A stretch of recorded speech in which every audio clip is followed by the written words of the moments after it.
السلام عليكم، ازيكم يا حلوين؟ اخباركم ايه؟ يا رب تكونوا بخير. النهارده هنعمل مع بعض كيكه اليوسفي او السفنجي. ليه اسماء كتيره، اللي شوفوا انتوا بتقول اسمه ايه يعني وكده. المهم يعني كيكه جميله جدا هتعجبكم قوي، هشه وخفيفه وسريعه ومكونات كلها موجوده في البيت. حاجه كده جميله جدا، ونسمي بالله ونبدا. جبت 3 سفنديات، 2 بقشرهم وواحده من غير قشر. هبتدي اشيل الزر اللي قدام كده، وبعد كده هبتدي بقى اطلع البذر كله. البذر ده لازم نشيله ضروري لان بيعمل مرارة، فبيبقى طعمه مش حلو جدا وبيمرر الكيك. بعد كده هبتدي اطلعه كويس قوي واتاكد ان البذر طلع كله، ولازم نتاكد من موضوع البذر دوت عشان خاطر ايه، يعني بيعمل مرارة فبيبقى مش حلو يعني. بعد كده هبتدي بقى اعمل الكمية كلها زي ما انتم شايفين كده، احطها في الخلاط، وكوباية سكر، ونفس كوباية الكوباية السكر حطيت برضو كوباية زيت، اي نوع زيت عندكم عادي مش هتفرق.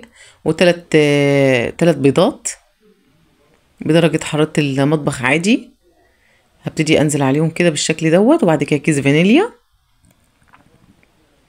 ومعلقة خل ابيض من خل الطعام اللي احنا بنستخدمه عادي في السلطة عادي. وبعد كده هبتدي اضرب الخليط ده كله في الخلاط لحد ما ينعم خالص معايا ويبقى ناعم جدا. بعد كده هبتدي بقى اصفي الخليط ده كله عشان بيبقى فيه شوائب كده انا مش عايزاها، الشوائب اللي انتوا شايفينها دي كده اهو. بعد كده كوباية، نفس الكوباية اللي عملنا بيها السكر، هي برضو نفس الكوباية اللي هنعمل بيها الدقيق. حطيت كوبايتين دقيق بالشكل ده وهنخلهم كده، ولازم الدقيق يتنخل عشان بيبقى يعني بيخلي الدقيق خفيف كده وحلو هش. بعد كده حطيت بيكنج باودر، كيس بيكنج باودر كامل، وبعد كده ذرة ملح، وابتدي اقلب الخليط كويس قوي قوي لحد ما كله يتجانس في بعضه كده بالشكل اللي انتوا شايفينه ده. بعد كده جبت قالب مقاس 26 وهبتدي ادهن. اي قالب عندكم اي شكل انتوا عايزينه حطوه اعملوه عادي يعني مفيش اي مشكله. هبتدي ادهنه بالزيت كده واحط عليه حبه دقيق، وابتدي اغلف اللي هو القالب كده بالدقيق كده لحد ما يتغلف كله كده، واي دقيق تاني زياده اخبط كده لحد ما الدقيق يطلع بس كده. بعد كده طبعا انا طبعا مشغله الفرن قبل اول ما بدات في الكيك على طول، شغلت الفرن وظبط الرف بتاع الفرن، الرف الوسطاني. وبعد كده نزلت بخليط الكيك زي ما انتم شايفين كده في القالب كده، وابتدي اخبط فيه كده اطلع منه الهواء. واهم حاجه طبعا الفرن يكون سخنه جدا. بعد كده في حاجة هنا تكة لازم اقول لكم عليها، يعني ما نفتحش على الفرن غير لما الكيك نشم ريحة الكيك كده، وريحة الكيك تقلب الدنيا كده في البيت. بعد كده نستنى نوطي على الفرن، نوطي الفرن، وبعد كده نستنى من 5 ل7 دقايق، وبعد كده نفتح الفرن ونجرب الكيك ونشوفه ونختبره. لقينا كيك السكينة طبعا ما فيهاش اي حاجة، فبنطلع كيك يبقى كده معانا كيك استوى. وبقى معانا اجمل والذ كيك موجود، كل مكوناته موجوده في البيت، وخفيف وهش وجميل والطعم خطير. بالنسبه طبعا للسكر، انا بحب احط كوبايه سكر بس، لان انا بحبوش يعني بحبش الكيك يبقى مسكر قوي. فانت لو حابه مثلا الكيك يبقى مثلا سكره عالي شويه، ممكن تحطي من كوبايه وربع او كوبايه ونص. شايفين الكيك ما شاء الله هش وخفيف جدا، ولونه خطير والله وجميل، والطعم حكايه. بس اهم حاجه تمشي على كام تكايه اللي قلت لكم عليها، اللي هي الفرن تكون سخنه جدا، الكوبايات نفس الكوبايات، المقدار الكوبايات يبقى هي نفس الكوبايات بالظبط. الفرن ما نفتحش على الكيك غير بعد ما ريحه الكيك تطلع خالص، وبعدها نوطي الفرن خالص ونستنى من 5 ل7 دقايق، وبعد كده نختبر الكيك، ولو لقينا السكينه طلعت نظيفه يبقى كده كمان تمام والكيك معانا جميل. ويا رب تكون طريقتي في الكيك عجبتكم، ولو عجبتكم ما تنسوش تعملوا لايك وتشتركوا في قناتي، واشوفكم في وصفات جديدة ان شاء الله. ازيكم يا اغلى اخوات؟ يا رب تكونوا بخير وفي احسن حال. النهارده هنعمل مع بعض البراونيز بطريقة جميلة ولذيذة وخطيرة جدا. طبعا البراونيز من الاكلات اللذيذة، الكيكات اللذيذة يعني عامة، من الاولاد كلها بيحبوها. هنسمي بالله ونبدأ. كوباية الا ربع زبدة زي ما انتم شايفين كده، انزل بيها سايحة شوية. وبعد كده كوباية سكر، و3 معالق زيت كده، وافضل اقلب حبة حلوين قوي كده بالمضرب. ممكن تضربيه بمضرب كهربي او مضرب يدوي اي حاجة، المهم نضرب شوية حلوين لحد ما يبيض معانا بالشكل ده. بعد كده هنزل ببيضتين كده، البيضة الاولى، وبعد كده هنزل بالبيضة التانية، وبعد كده هنزل بكيس فانيليا، وافضل اخلط كويس قوي واقلب كويس قوي لحد ما القوام يبقى معايا ابيض خالص كده زي ما انتم شايفين بالشكل ده.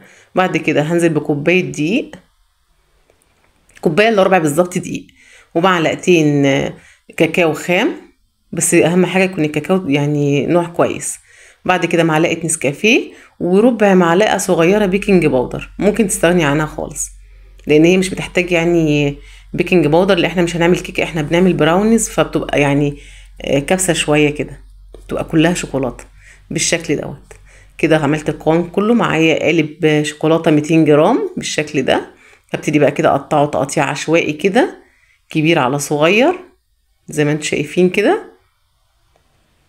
وبعد كده هنزل بقى طبعا بالشوكولاته اللي قطعتها ديت على خليط البراونيز اللي عملته. وطبعا انا مشغله الفرن قبلها ب10 دقايق عشان لازم الفرن تكون سخنه. هبتدي بقى اخلط المكونات كده ببعض، الشوكولاته كده في كل المكونات كده ببعضها بالشكل ده. شايفين القوام؟ هو ده القوام المطلوب اللي احنا عايزينه. بعد كده هجيب ورقه زبده ادهنها كويس، زبده كويس قوي كده. بعد كده احطها في قالب عندي مقاس 26، وابتدي انزل بقى ايه واحده واحده كده. مكنتش قادره امسك البوله لاني كانت ايدي وجعاني ساعتها. وابتدي بقى افرد بقى البراونيز كده بالشكل ده، اسوي السطح كويس قوي. طبعا هحطها في الفرن زي ما قلنا، الفرن كان شغال قبلها ب10 دقايق، قعدت 25 دقيقه بالظبط واطلعها. طبعا كانت سخنه جدا، كنت عايزه اطلعها بس لقيتها سخنه، سبتها تبرد شويه، ما قدرتش امسكها كانت سخنه جدا. وبعد كده طلعتها بعد 5 دقايق بالشكل ده. طبعا والنجاح البراونيز تبقى لازم وشها يبقى مكشكش كده، لازم الوش بتاعها يبقى عامل كده مكشكش او مكرمش. بعد كده بعد ما تبرد شويه، طبعا هي المفروض كانت تبرد اكتر من كده، انا يعني ما زي كالعاده يعني لازم اقطعها وهي سخنه. قطعتها بالشكل دوت كده قطع كبيره كده ما شاء الله، كانت جميله جدا. شايفين الشوكولاته بقى عامله ازاي من جوه؟ خطيره جدا جدا. البراونيز من الكيكات اللذيذه اللي الولاد بيطلبوها دايما. انا بعملها لولادي على طول، بيحبوها وبيعشقوها. شايفين بقى الشوكولاته عامله ازاي؟ خطيره جدا جدا، تحفه. تتاكل برضو مع ايس كريم. ولو عجبتكم طريقتي في البراونيز ما تنسوش تدعموني بلايك وتشتركوا في قناتي، واشوفكم في وصفات كتير ان شاء الله. السلام عليكم. النهارده هنعمل كب كيك ريد فيلفت، حاجه كده سهله وبسيطه قوي وتكاليف بسيطه جدا، واهم حاجه انها بتعجب الاولاد وبتبقى حلوه قوي في اعياد الميلاد. تعمليها في اي مناسبه بتبقى جميله جدا وبتشرفك. اهلا بيكم في دفا البيوت.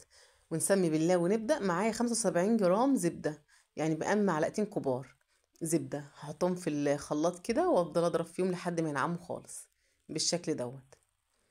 بعد كده معايا 3 بيضات كبار، وممكن 4 بيضات لو صغيرين. هكسر البيض كله على الزبده.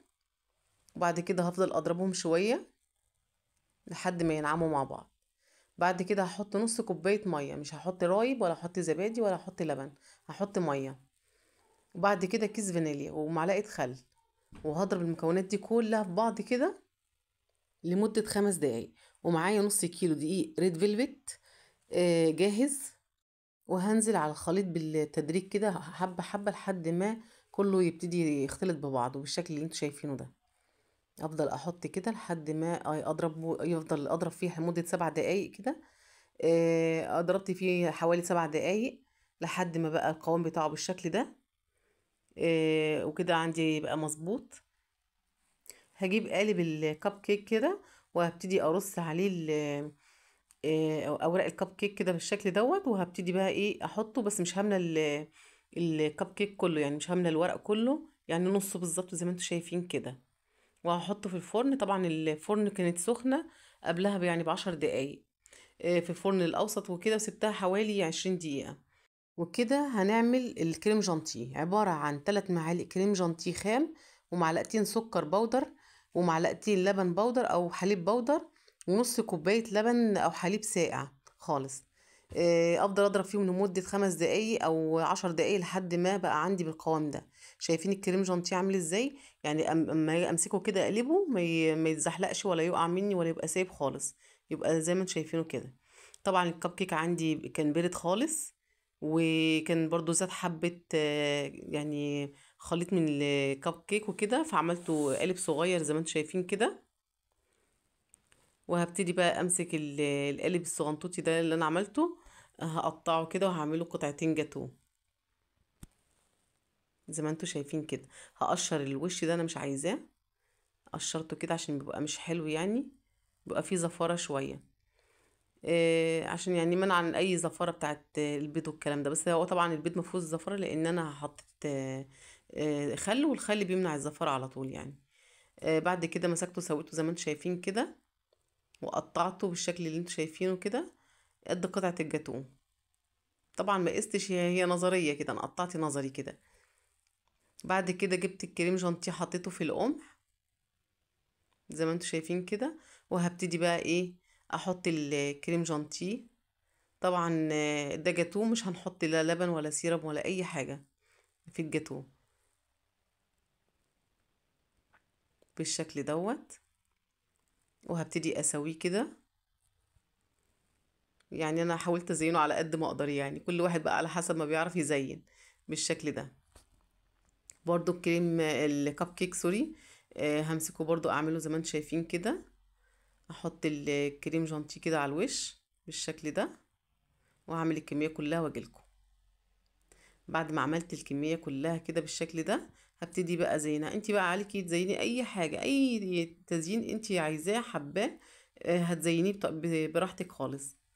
اي حاجة يعني، عندك حلويات، شوكولاتات، فواكه فريش، اي حاجة ممكن تزينيها براحتك. انا عملته بالشكل دوت. بصراحة كب كيك اقتصادي جدا ومش مكلف خالص، يعني لو حسبتيها تلاقيها حاجات بسيطة قوي، تكاليفته بسيطة، وهتفرحي بيها الأولاد، وحلو جدا ومناسب للأعياد الميلاد، حلو خطير جدا بصراحة، وطعمه جميل جدا. يا رب يعجبكم، ولو عجبكم ما تنسوش تعملوا لايك وتشتركوا في قناتي، وأشوفكم في وصفة جديدة إن شاء الله. مع السلامة.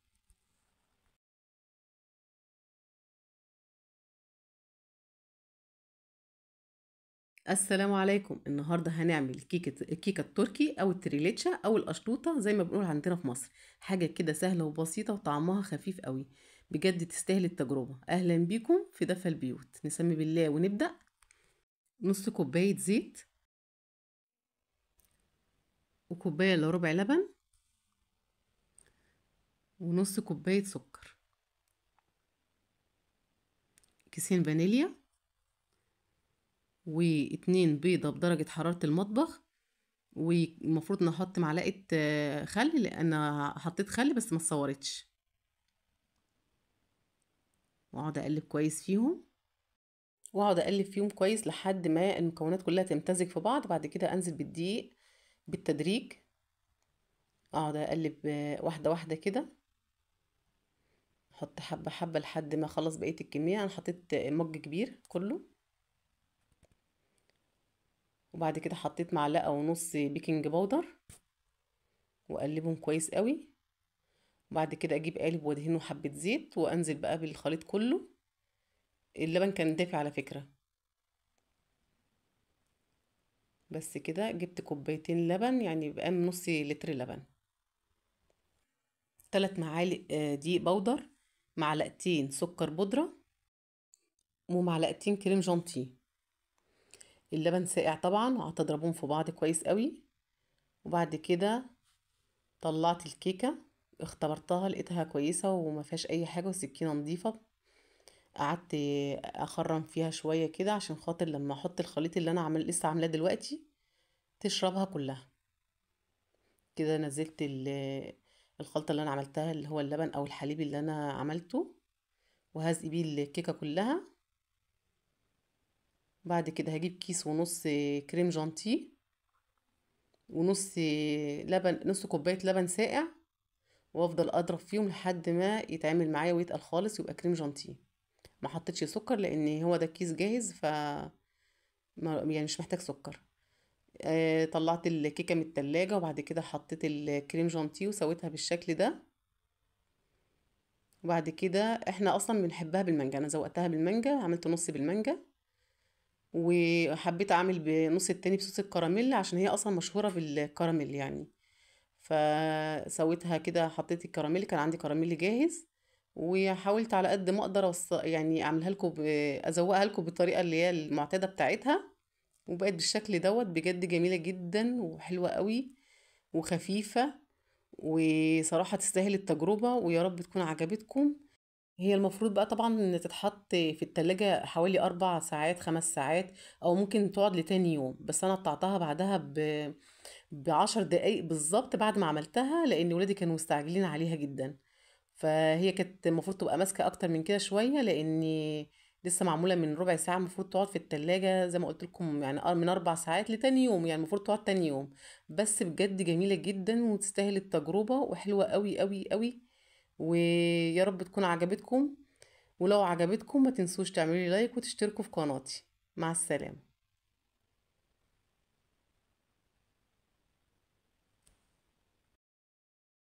السلام عليكم. وصفة النهاردة هنحضرها ببرتقانة كاملة، ولا هنعصرها ولا هنقشرها، هنحطها بحالها في الخلاط، وهنحضر بيها أجمل وأسرع كيك ممكن تشوفوه. كيك كله دفى، وخصوصا في موسم البرتقان اليومين دول. كيك طعمه ما شاء الله، يتاكل مع كوباية شاي. كيك كده خفيف وهش وجميل، وبألف هنا عليكم. أهلا بيكم في دفى البيوت، ونسمي بالله ونبدأ. معايا برتقانايه وسط، لا كبيره قوي ولا صغيره قوي. همسكها كده غسلاها ومنضفاها كويس قوي. هاخد اقطعها من فوق ومن تحت بالشكل ده، مش عايزاهم الحتتين اللي فوق دول. وبعد كده همسكها اقطعها 8 قطع، على حسب يعني الخلاط ما يشتغل معايا. لو الخلاط بتاعكم قوي ممكن تقطعوها 4، بس انا حاولت يعني ايه اقطعها صغيره كده احسن بالشكل ده. معايا 3 بيضات كبار بدرجة حرارة المطبخ. لو البيض صغير عندك ممكن تحطي 4. أنا كان عندي البيض كبير شوية، حطيت 3. بعد ما حطيت البيض بالشكل ده، هحط كوباية سكر كبيرة، ونفس الكوباية هحط الزيت، كوباية زيت برضو كاملة، وتكون كوباية السكر وكوباية الزيت نفس الكوباية. وهحط كيس فانيليا. وهمسك البرتقانة اللي قطعتها 8 قطع وهحطها في الخلاط. وكنت عايزة برضو يبقى الزيت اللي احنا هنحطه يكون زيت نوع كويس، عشان برضو بيفرق في طعم الكيك. عشان الزيت اللي هو بيبقى مش حلو بيخلي طعم الكيك مش حلو. بعد كده هضربهم كويس قوي، انا عايزاهم افرمهم كويس جدا لدرجة ان هما يعني البرتقانة ما بقاش ليها اي معالم، تتفرم بالشكل دوت. بعد كده هحط معلقة خل الابيض العادي اللي احنا بنحطه على السلطة عادي، وهضربه برضو شوية كده. ضربته حوالي 7 دقايق لحد ما اتفرم خالص معايا بالشكل ده. بقى الخليط عندي، الخليط السائل كله عندي جاهز كده وسايل كله، والبرتقانة ما فيهاش اي معالم خالص بالشكل ده. بعد كده هجيب كوباية دقيق، نفس الكوباية بتاعت الزيت ونفس كوباية السكر برضو اللي احنا حطيناها. يعني هنعاير كل المكونات بكوباية واحدة. وانخل الدقيق كده عشان خاطر يبقى خفيف معايا في الكيك. نخلته كده خالص كده بالشكل دوت. انا حطيت كوبايتين ممسوحين. انا استخدمت دقيق متعدد الاستخدامات. ممكن تستخدمي دقيق كيك عادي، ولو مش عندك دقيق كيك عادي ممكن تستخدمي نوع كويس قوي من الدقيق، يعني لازم يكون نوع الدقيق يكون كويس. وطبعا على حسب نوع الدقيق احنا بنحط الدقيق في الكوبايه التانية، ما بنحطهاش كلها بالتدريج، يعني نحطها بالتدريج عشان خاطر ممكن تحطي كوبايتين دقيق، ممكن تحتاجي اكتر من كوبايتين، ممكن يعني كوبايتين الا، يعني على حسب نوع الدقيق بالظبط. بعد كده هحط ذرة ملح، وبعد كده هحط كيس بيكنج باودر كامل. مش هحط اكتر من كيس، يعني هو كيس واحد بس. واقعد اقلب فيه بالشكل دوت لحد ما الخليط بقى معايا كده متجانس وجميل كده. وهو ده السمك اللي احنا عايزينه في الكيك بالشكل دوت. بعد كده هجيب صينيه وادهنها حته زبده، ولازم ادهنها زبده عشان الزبده بتبقى كويسه قوي في الكيك بالذات. ادهن الصينيه بالشكل ده وارش عليها حبه دقيق، وابدرها كويس قوي. واي دقيق تاني في الصينيه افضيه، عشان انا مش عايزه دقيق كتير، انا عايزه بس ايه يتبدر الصينيه، تتبدر خالص معايا بالدقيق بس. بعد كده هنزل بالخليط الكيك اللي انا عملته. شايفين القوام عامل ازاي؟ الصينيه اللي عندي مقاس 26، وممكن تحطيها في صينيه مقاس 28 عادي. هخبط الصينيه كده واخبط فيها لحد ما الهواء اللي فيها يطلع، واسوي الكيك كده بالظبط. وطبعا مشغله الفرن قبلها بربع ساعه، والفرن درجه الحراره 180، والرف الاوسط احط الكيك. وبعد كده اقفل عليه. حطيته نص ساعه في الفرن، ما افتحش عليه طبعا الفرن خالص غير لما اشم ريحه الكيك طالع. وبعد كده اختبره. طلع معايا كده زي ما انتم شايفين كده كويس قوي. طبعا المفروض نستنى عليها شوية تبرد، بس انا طبعا كالعادة بتاعتي ما استناش الحاجة لما تبرد، وقطعتها بالشكل دوت. يعني ما شاء الله كيك، يعني حاجة جميلة جدا. وطبعا ولا ما شغلتش الشواية، هو احمر كده من غير شواية ولا اي حاجة. شايفين وشه عامل ازاي ذهبي وجميل خالص. ما شاء الله حلو جدا. وكل اللي هيدوقه عندك هيعجبه جدا، وطبعا الولاد هيدمنوه. وخصوصا كمان في موسم البرتقال كتير، احنا لسه في بداية الشتاء، وهتعتمديه على طول الشتاء. حاجة كده سهلة وبسيطة وبتكاليف بسيطة جدا، هتعجبك جدا. وخفيف وحلو وهيعجب الأولاد. بس انا عايزاكم تمشوا على الوصفه بالظبط، لا تنقصوا حاجه ولا يعني زودوا اي حاجه. حاجه كده ما شاء الله هيطلع معاكم كيك جميل وخفيف وهش، حلو جدا، وهيعجبكم باذن الله. والريحه كمان كانت قلب الدنيا، وده غير طعمه الخطير.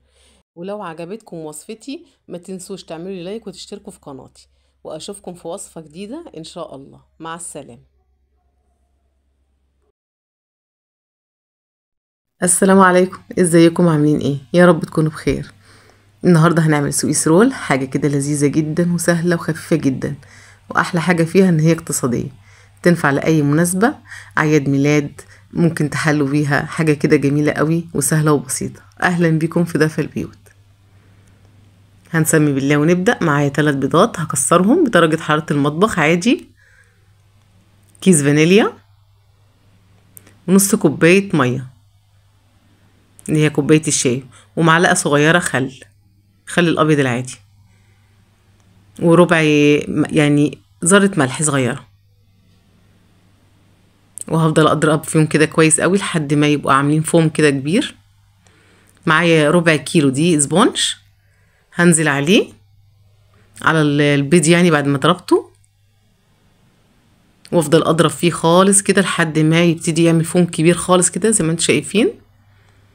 وكده بقى عندي الكيك السبونج تمام كده. طبعا اول ما بدأت في شغل الكيك كده انا كنت مشغله الفرن طبعا عشان تبقى سخنه. فبعد ما عملنا الكيك السبونج كده، خدت معلقتين بالعدد كده، وبعد كده حطيت عليهم نقطة لون احمر، الوان اللي هي الطعام دي، وابتدي اقلب فيهم كده. احطهم في كيس او في اي قمع عندك صغير تحطيهم كده بالشكل ده. وبعد كده هجيب صينية وابتدي ارسم قلوب. طبعا المفروض كنا نرسم قلوب بالقلم من تحت كده، من تحت الورقة يعني في الاول، فانا يعني اختصرت الموضوع. فرسمت كده بالشكل دوت قلوب عشوائية كده، كبيرة وصغيرة زي ما انتم شايفين. هحطها في الفريزر 10 دقايق لحد ما تجمد خالص، تبقى جامدة كده زي ما انتم شايفين. وانزل بالسبونج كده، الكيك السبونج اللي انا عملته. طبعا الصينيه لقيتها صغيره فنقلتها في صينيه كبيره عشان تبقى مفروده خالص، عشان لما اجي ابرمها او اجي الفها تبقى سهله عليا. والكيك بتاعها احنا عايزين الكيك السمك بتاعها يبقى رفيع. وطبعا حطيتها في الرف اللي في النص، وبعد كده سبتها 10 دقايق بالظبط، ودقيقتين شغلت عليها الشوايه دقيقتين. يعني هي خدت كلها 12 دقيقه في الفرن. بعد كده سبتها تبرد 10 دقايق، وبعد كده ابتديت ابرمها كده زي ما انتم شايفين. طبعا السويس رول او الكيكه عندي طريه خالص، لان ما قعدتش اكتر يعني ما قعدتش في الفرن اكتر من حوالي 10 دقايق بالظبط. ما ينفعش نحط اكتر من كده عشان ما تنشفش. ابتديت بقى اسلك الورق بتاعها كده، اللي هو ورق الزبده اللي كان عليها. طبعا القلوب عندي كانت كبيره جدا وساحت بالشكل ده. جبت هنا كيس كريم، يعني كيس ونص كريم جانتيه ونص كوبايه لبن، وهضربتهم في الكبه كده بالشكل دوت لحد ما عمل معايا الكريم جانتيه كده. وهبتدي بقى افرده على سويس رول. وكان معايا فراوله، وممكن تحطي كريز، ممكن تحطي اي حشو انتوا حابينه. وابتدي الفها رول كده. طبعا هي اسمها سويس رول فاحنا هنلفها رول. وبعد ما لفيناها كده حطيناها في التلاجة 2.5 ساعة. وبعد ما عدت 2.5 ساعة كده هبتدي بقى افكها كده. شايفين السويس رول كده معايا متماسك وجميل جدا، ومش مفرول ولا اي حاجة ولا متكسر معايا. وبقطع فيه براحتي خالص كده، انا ماسكاه بقطعه كده مسويت الاطراف. ومن نجاح السويس رول ما يقعدش معاكي في الفرن اكتر من 10 دقايق بالظبط، عشان برضو يبقى طري ونعرف نلفه بقى بالشكل دوت. طبعا القلوب مش الرسمه بتاعتها ساحت، انا كان نفسي تبقى باينه او اكتر من كده، بس يعني مش مشكله، تتعوض المره الجايه نبقى نرسم نصغر الرسمه شويه. وعلى رأي الفنانة ليلى علوي لما قالت أهم حاجة مش الشكل، أهم حاجة إن انتوا بتعملوها بحب. وأكيد طبعا بتوصل للي بياكلوها بحب. طالما انت عاملة الحاجة بحب أكيد بيوصل لهم بحب وبيحسوها إن هي جميلة جدا. وعملت معايا 6 قطع كبار جدا وحلوة قوي قوي وطعمها خطير جدا، ويا رب تكون عجبتكم. ولو عجبتكم ما تنسوش تعملوا لايك وتشتركوا في قناتي، واشوفكم في وصفات جديدة ان شاء الله. مع السلامة. ازيكم يا اغلى اخواتي؟ يا رب تكونوا بخير وفي احسن حال. النهارده هنعمل كيكه الماربل او الماربل كيك بطريقه جميله جدا، هشه وخفيفه ولذيذه وبمكونات بسيطه جدا انا معتمداها بقالي سنين. بس قبل ما نبدا فضلا وليس امرا ما تنسوش تدعموني بلايك وتشتركوا في قناتي، وان شاء الله قناه تكبر بيكم وليكم، ونسمي بالله ونبدا. اول حاجه هجيب 3 بيضات، وبعد كده هجيب معلقتين كاكاو خام، وبعد كده ذرة ملح صغيرة، كوباية سكر وكوباية لبن وكوباية زيت وكوبايتين دقيق وكيس بيكنج باودر وكيسين فانيليا. دي المكونات اللي انا معتمداها بقالي سنين ما بغيرهاش. خدوها بقى سكرين. جبت كوباية اللبن الاول، نزلت باللبن ونزلت بكوباية السكر، وبعد كده هنزل بكوباية الزيت، وبعد كده هكسر ال3 بيضات، يعني هنزل بالبيض. بعد كده الكوبايات هي نفس الكوباية. بعد كده نزلت بالفانيليا، وهبتدي بقى اخلط المكونات دي كلها ببعضها، المكونات السايلة اخلطها ببعضها كلها في الخلاط. طبعا كلنا عندنا خلاط، في الموضوع سهل جدا. بعد كده هجيب بقى المكونات السايلة كلها افضيها في بولة كبيرة بالشكل ده، واتأكدت ان السكر داب تماما. وبعد كده هجيب بقى المكونات اللي هي الجافة، اللي هي عبارة عن كوبايتين دقيق، وهنخلهم بالشكل ده كده. وبعد كده الكوباية التانية نخلتها برضو، وبعد كده هنزل بذرة الملح الصغيرة، وبعد كده كيس البيكنج باودر، وابتدي بقى اقلب المكونات كلها ببعض، اخلطها كويس قوي قوي بالشكل دوت. اهم حاجة اخلطها كويس قوي، ادوب المكونات الجافة مع المكونات السايلة بالشكل دوت، اخلطها حبة حلوين حوالي 5 دقايق بالشكل ده. بعد كده هاخد تلت الخليط، يعني هسيب تلتين واخد تلت، يعني التلتين هخليهم ابيض والتلت هخليه شوكولاتة. ممكن تاخدي نص ونص مفيش اي مشكله، بس انا بحب الابيض يكون فيها اكتر شويه. هحط بقى، جبت كاكاو، بعد كده حطيت حوالي معلقتين لبن. طبعا لقيت الكاكاو برضو لسه ناشف مش راضي يتقلب. هبتدي بقى ازود بالتدريج كده حبه لبن، معلقه لبن ورا التانية. زودت حوالي 6 معالق لبن لحد ما بقى معايا بالشكل دوت زي ما انتم شايفين كده. كده خد معايا حوالي 6 معالق لبن او 7 كمان، لحد ما وصل بالطريقه دي بقى عامل شبه الشوكولاته. واهم حاجه اتاكد ان هو يعني ما فيهوش اي تكتلات. هبتدي بقى انزل بالخليط ده كده، وابتدي اقلب كويس قوي لحد ما يتقلب معايا لون شوكولاته بالشكل ده. اقلب حبه حلوين كده، وكده بقى معايا المكونات تمام. هنا حسيت ان الكاكاو خام شويه، وحسيت ان الكيكه هتبقى مسخه شويه لان الكاكاو عندي خام، فحطيت سكر بودر. حطيت معلقتين سكر بودر، ولازم يكون السكر بودر عشان طبعا ما يبقاش فيه ايه يعني حبيبات كده. جبت القالب اللي عندي مقالب مقاس 26، وهبتدي بقى ادهنه كده بالسمنه او بالزيت. انا دهنته زيت، وبعد كده حطيت معلقه دقيق زي ما انتم شايفين كده، واغلف القالب بالشكل ده. واي دقيق زياده اطلعه، اخبطه كده، اخبط القالب كده اقلبه، وبعد كده اي دقيق زياده يطلع بالشكل دوت زي ما انتم شايفين. بعد كده هجيب بقى حبه كيك ابيض بالشكل ده، وبعد كده هجيب حبه كيك بالشوكولاته، يعني حبه كده وحبه كده زي ما انتم شايفين. بعد كده هنزل برضو بالكيك الابيض كله كده، او الفانيليا، كيك الفانيليا بالشكل ده. وبعد كده هنزل بكيك الشوكولاته، وكده خلصت الكيك كله بالشكل ده بالطريقه دي، حبه ورا حبه لحد ما خلصوا بالشكل ده. وبعد كده يعني جبت خله كده وقعدت اعمل اي شكل عشوائي بالشكل زي ما انتم شايفين كده، شكل عشوائي عادي. اخبط طبعا القالب كده اطلع منه الهواء. وطبعا الفرن كنت مشغلاها قبلها، او يعني اول ما بدات في الكيك كنت مشغله الفرن سبتها حوالي 35 دقيقة في الفرن، طلعت معايا بالشكل ده. ومعلومة كمان ان انا مفتحش على الكيك غير لما ريحة الكيك تطلع، يعني اول ما ريحة الكيك تطلع افتح عليها، لكن قبل كده قبل ما اشم ريحة الكيك ما ينفعش افتح عليها الفرن خالص. طبعا سلكتها زي ما انتم شايفين كده، وهبتدي بقى اقلبها. ما شاء الله كانت جميلة جدا ومرتفعة وهشة. انا عايزاكم تجربوا الطريقة دي بالمكونات ديت، تحفة جدا. انا معتمداها بقالي سنين كتير قوي. عايزاكم بقى تجربوها وصوروا بقى خدوا سكرين شوت للشاشة بالمكونات، هتعجبكم جدا واحفظوها. تحفة جدا جدا مع كوباية شاي بقى، خطيرة جدا تفطري بيها او تتعشي بيها، جميلة جدا. عجبت الاولاد طبعا، هي بتعجبهم على طول لان انا بقى معتمداها بقالي سنين كتير قوي. شايفين شكلها عامل ازاي من جوه، خطيرة جدا جدا. ولو عجبتكم وصفتي في الماربل كيك ما تنسوش تدعموني بلايك وتشتركوا في قناتي، واشوفكم في وصفات كتير ان شاء الله. مع السلامة، باي باي.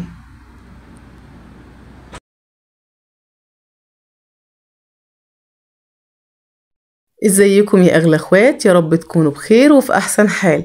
النهارده هنعمل تشيز كيك بالكراميل والشوكولاته بطريقه لذيذه جدا، حاجه كده سهله وبسيطه من غير فرن ومن غير اي حاجه، كلها تتعمل في التلاجة، وحاجه كده حلوه جدا في الحر اللي احنا فيه، ترطب على قلبنا ونسمي بالله ونبدا. اول حاجه معايا كوبايه سكر، احطها على نار هاديه خالص واسيبها لحد ما تتكرمل كده معايا بالشكل دوت، وابتدي بقى اقلب فيها. هنا كان السكر عندي لونه غامق، ما كانش حلو قوي، بس السكر لو يبقى ابيض هيبقى احسن. المهم سبت السكر يدوب خالص كده، وبعد كده نزلت بكوبايه ميه دافيه او سخنه، وابتدي بقى اقلب كده شويه حلوين. هو السكر هيكتل معايا بالشكل ده زي ما انتم شايفين. هو انا ما رضيتش اقطع الحته ديت غير عشان تشوفوها كويس معايا. شايفين السكر كتل ازاي؟ فانا هسيبه على نار هاديه لحد ما يدوب خالص. هجيب برضو نفس الكوبايه املاها لبن، وبعد كده احط معلقتين صغيرين، معلقتين الشاي دولت بس هرميين كده، املاهم نشا، وابتدي اقلب كده هوت، ادوب النشا كويس قوي. طبعا اللبن عندي هنا ساقع خالص، ادوب النشا كده، دوبته خالص. وبعد كده هجيب بقى اللبن والنشا ده انزل عليهم على السكر اللي عملناه كرملناه كده هوت. نزلت كده واحده واحده برضو موطيه النار شويه، وسبتهم يتسبكوا كده مع بعض على النار زي ما انتم شايفين كده.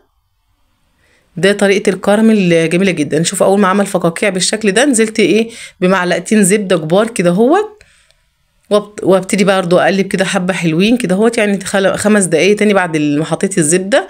شايفين اتسبكت معايا كده، بقت معايا كده جميل جدا كده، استوى معايا الكراميل وبقى جميل جدا. سبته يبرد الكراميل شويه يعني سبته يبرد خالص، وبعد كده صبيته بقى في برطمان كده هوت، وعمل معايا برطمان، ويعتبر برطمان ونص بالشكل ده، جميل جدا جدا. هيعجبكم، بنستخدمه في كل حاجه. معايا هنا بقى 8 اكياس بسكوت، اي بسكوت اي نوع انتوا بتحبوه بقى، بسكوت ساده زي ما انتم شايفين كده.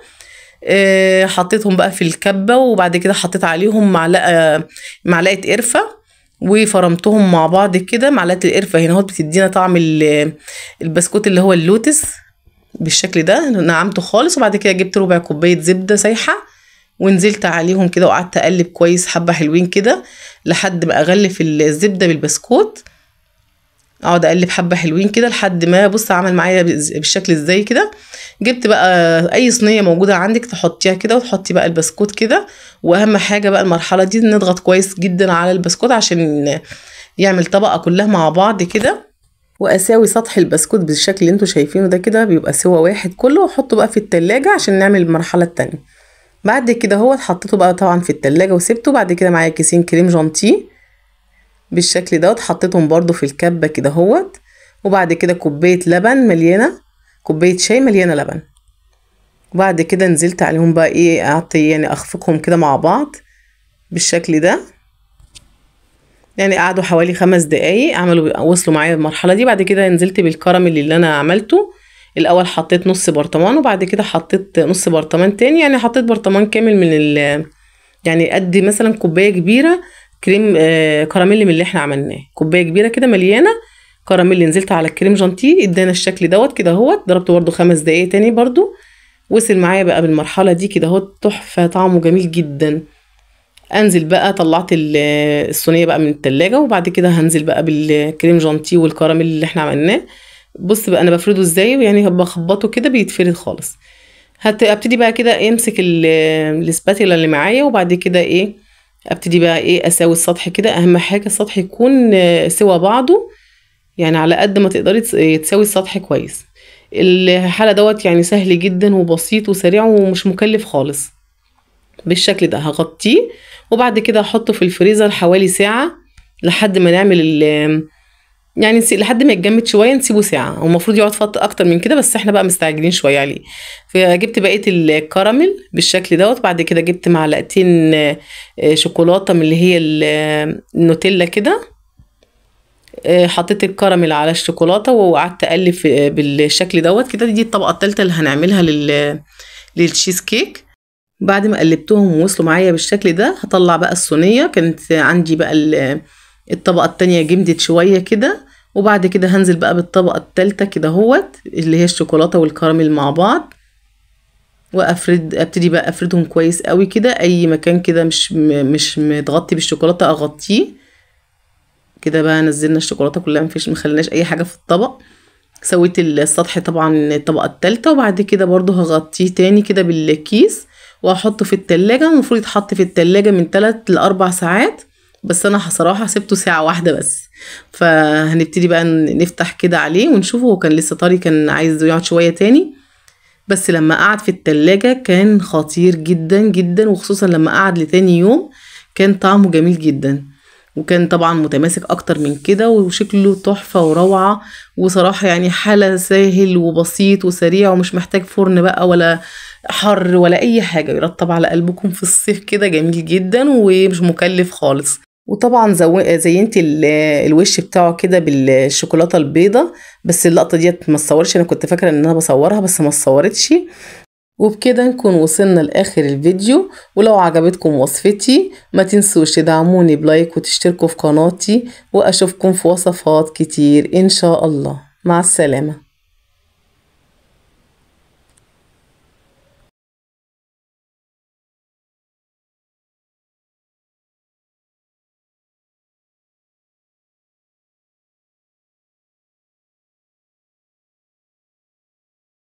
السلام عليكم، ازيكم عاملين ايه؟ يا رب تكونوا بخير وفي احسن حال. النهارده هنعمل مع بعض كيكه الرواني او كيكه البسبوسه. حاجه كده جميله جدا، تحفه خطيره. لو جربتوها بطريقتي هتعجبكم جدا ان شاء الله. هشه ولذيذه وخفيفه، والشربات بتاعها مظبوط جدا زي ما انتم شايفين وانا بقطعها عامله ازاي، خطيره جدا دايبه وحلوه. اول حاجه هنبدا بيها هنسمي بالله طبعا 1.5 كوب سكر، وزيهم برضو 1.5 كوب ميه. نفس الكوبايه بتاعت السكر هي نفس كوبايه الميه اللي هنحط فيها. حطيت 1.5 كوب سكر و1.5 كوب ميه، وبعد كده جبت ليمونه قطعتها شرايح بالشكل ده، وعصرت نقطتين كده ليمون عليها. وبعد كده هحطها على النار بالشكل دوت، واسيبها كده لحد ما السكر يدوب. اقلب فيها لحد ما السكر يدوب. اول ما السكر يدوب اسيبها كده لحد ما تفور بالشكل ده. بعد 10 دقايق بالظبط كده فورت بالشكل ده. اعد 5 دقايق بالظبط، وبعد كده اطفي عليها.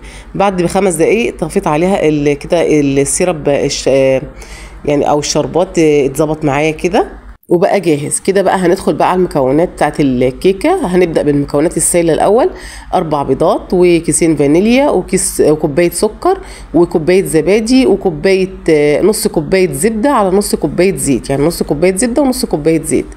هنا حطيت 4 بيضات، ولو عندك البيض بتاعك كبير حطي 3. انا كان عندي صغير فحطيت 4 بيضات. 4 بيضات وكيسين الفانيليا وكوبايه السكر، وهسيبهم اضربهم كده شويه في الخلاط زي ما انتم شايفين كده لحد ما السكر يدوب معايا تماما.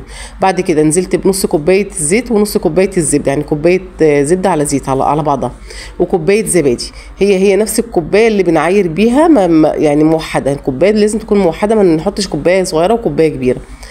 اضربهم بقى بالشكل ده لحد ما البيض معايا الخليط كله كده ضربت المكونات كلها السايله ببعضها.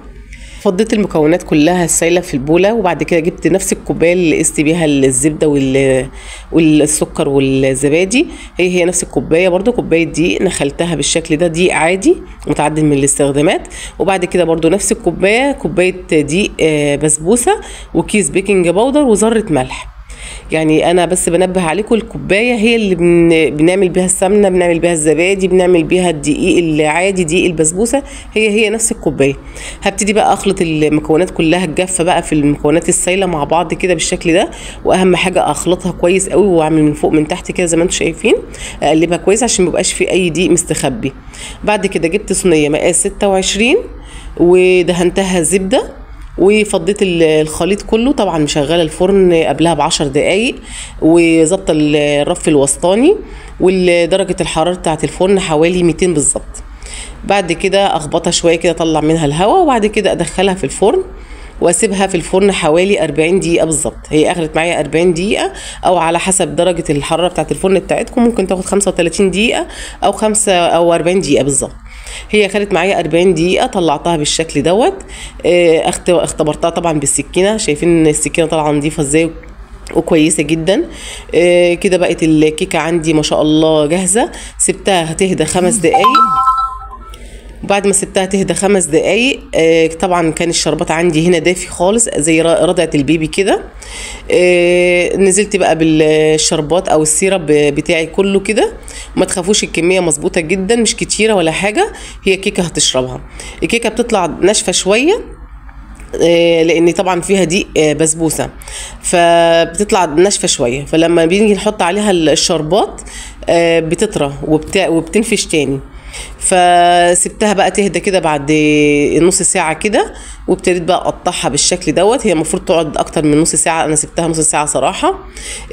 وبعد كده زينتها بقى بالجوز الهند، او الجوز الهند ده اختياري، ممكن تزوقها باي حاجه تانية، بس انا حطيت يعني جوز هند، وجوز الهند هنا عندكم اختياري براحتكم خالص. وقدمتها بالشكل ده، شايفين عامله ازاي، خطيره جدا. طبعا سبتها تهدى برضو تاني شويه، سبتها حوالي ساعه. وبعد ما سبتها ساعه ابتديت بقى اقطعها، اطلع منها يعني الكيكه كده، اطلع منها قطع كده زي ما انتم شايفين. طلعتها كده، طلعت واحده، وبعد كده قلت اطلع معاكم واحده تانية قدامكم بالشكل ده. بتطلع بكل سهوله وبساطه. بص شايفين عامله ازاي، خطيره جدا، لونها ذهبي من فوق ومن تحت. واهم حاجه اللون بتاعها لازم تاخد لون كويس قوي من فوق، تدينا احساس ان انت بتاكلي بسبوسه وكيكه، يعني كيكه وبسبوسه مع بعض. فهي دي كيكه الرواني، بتبقى خطيره جدا وحلوه قوي ما شاء الله، جميله جدا، حلوه قوي وهشه، والشربات بتاعها مظبوط. شايفين انا عامله ازاي من جوه، خطيره جدا. وهنا نكون وصلنا لاخر الفيديو. ولو عجبتكم طريقتي في كيكه البسبوسه او كيكه الرواني، ما تنسوش تدعموني بلايك وتشتركوا في قناتي، واشوفكم في وصفات كتير ان شاء الله. مع السلامه.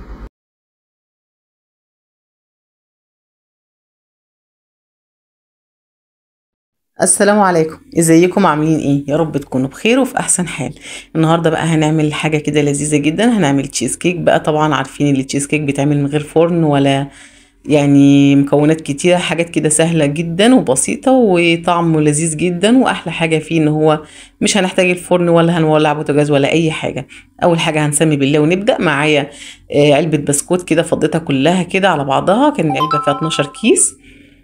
فضيتهم كده. اهم حاجه البسكوت يكون ساده. وبعد كده هفرمهم كده في الكبه بالشكل دوت لحد ما ينعموا معايا. وبعد كده هجيب ربع كوبايه زبده، وبعد كده هجيب معلقتين كبار من زبده اللوتس. ممكن نحط نص كوبايه زبده بدل زبده اللوتس، يعني لو زبده اللوتس مش متاحه ممكن تستغني عنها خالص، ونحط نص كوبايه زبده. واديهم لفه تانية كده في الكبه لحد ما يبقى معايا شبه الرمله المبلوله. شايفين عامل ازاي بالشكل دوت. هفضيهم بقى في اي صينيه، ممكن اي صينيه، مش شرط الصينيه ديت، بس هي دي كانت متاحه عندي فانا حطيتها، يعني مفيش اي مشكله. شايفين بقى البسكوت عامل ازاي معايا، شبه لونه شبه الرمله المبلوله بالظبط كده. هجيب بقى اي حاجه كده، اي كوبايه عندك او اي برطمان كده زي ما انا عامله، واساوي السطح كويس قوي واضغط كويس قوي عشان يبقى الطبقه الاولى متماسكه معايا كده. احنا كده جهزنا الطبقه الاولى، وهنحطها في التلاجة لحد ما نعمل الطبقه الثانيه. جبت كوبايه ميه دافيه، بس دافيه كده يعني خفيف قوي، وحطيت عليها كيس جيلي مانجا، وبعد كده حطيت معلقه كبيره جيلاتين، وابتدي بقى ادوب فيهم زي ما انتم شايفين كده، ادوبهم كويس قوي، اهم حاجه يدوبهم كويس قوي. بعد كده هحطهم بقى في الكبه زي ما انتم شايفين كده، وبعد كده هحط كيسين كريم جانتيه، اللي هو انا استخدمت كريم جانتيه اللي هو الدريم، وبعد كده حطيت جبنه، اي نوع جبنه انت حباه، انا كان عندي جبنه حطيتها كده اهوت مثلثات، وبعد كده حطيت كريمه لباني 200 جرام كريمه لباني، وحطيت عليهم معلقتين سكر عشان حسيت ان هو يعني مسخ شويه، وبعد كده ضربتهم حوالي 10 دقايق بقوا معايا بالشكل ده كريمي كده شكلهم. بص الكريمه عامله ازاي ما شاء الله، عملت طبقه كبيره جدا. هفضي بقى الكريمه كلها كده، دي الطبقه التانية فضيتها كده، وهبتدي بقى اسويها بص من غير اي حاجه، يعني انا خبطتها كده شويه لقيتها اتفردت معايا من غير اي حاجه. هحطها بقى في الفريزر تجمد، واهم حاجه الطبقه التانية تجمد كويس قوي عشان لما نيجي نحط الطبقه التالتة تبقى ما تنزلش لتحت. الطبقه التالتة طبعا جبت كوبايه ميه دافيه برده خفيف قوي، وبعد كده حطيت كيس جيلي ودوبته كويس قوي، وبعد كده جبت كان عندي منجتين كده صغيرين كنت خلياهم، وبعد كده ايه حطيت الجيلي، وبعد كده حطيت المانجا، وهبتدي بقى اضربهم في الكب، بس مش هضربهم قوي، مش هعملهم عصير، يعني انا هضربهم كده ايه يعني خفيف كده عشان ما يبقاش يبقى فيهم قطع مانجا من جوه. ضربتهم ضرب كده خفيف، يعني لو بصيتي كده هتلاقي فيه قطع مانجا من جوه. هعمل بقى الطبقه الثالثه، كانت الطبقه الثانيه عندي هنا جمدت خالص، اهم حاجه الطبقه الثانيه تكون جامده. بس كده هبتدي بقى اسوي بقى الطبقه الثالثه، المانجا مع الجيلي كده عملت طبقه حلوه قوي وفيها لمعه جميله جدا. سويت بقى الطبقه الثالثه حطيتها، هغطيها كويس قوي واحطها في الفريزر من 3 ساعات ل4 ساعات بالشكل ده كده. بعد 4 ساعات بالظبط هبتدي بقى افتحها كده اهوت معاكم. فتحتها كده ما شاء الله كانت جميله جدا، شايفين بقى عامله ازاي، شايفين الطبقات خطيره، طبقات تحفه تجنن. ممكن بقى تسيبيها على الشكل ده، انا سبتها على الشكل ده، وممكن تزينيها باي بقى مانجا من فوق، او عندك نعناع، بصراحه ما كانش عندي اي حاجه احطها من فوق، انا استكفيت بالشكل دوت. وهبتدي بقى كده اقطع معاكم قطعه كده معاكم واوريكم شكلها من جوه عامل ازاي. صراحة تحفة جدا، واحلى حاجة فيها طبعا ما شغلناش الفرن ولا عملنا اي حاجة، يعني احلى حاجة ان هي كلها في الفريزر على طول، في التلاجة، يعني احنا بنستخدمها في التلاجة على طول. تحفة جدا جدا، طعمها يجنن، شايفين عاملة ازاي خطيرة. نقطع معاكم بقى حتة كده واوريكم. بصوا بقى القطع كلها متماسكة في بعضها، الثلاث طبقات كلهم متماسكين ازاي في بعض، منظرهم يجنن، والطعم جميل جدا ما شاء الله، حلو قوي. وبكده نكون وصلنا لاخر الفيديو بتاعنا، ولو وصلتوا معايا لحد هنا ما تنسوش اللايك والاشتراك في القناة. باي باي.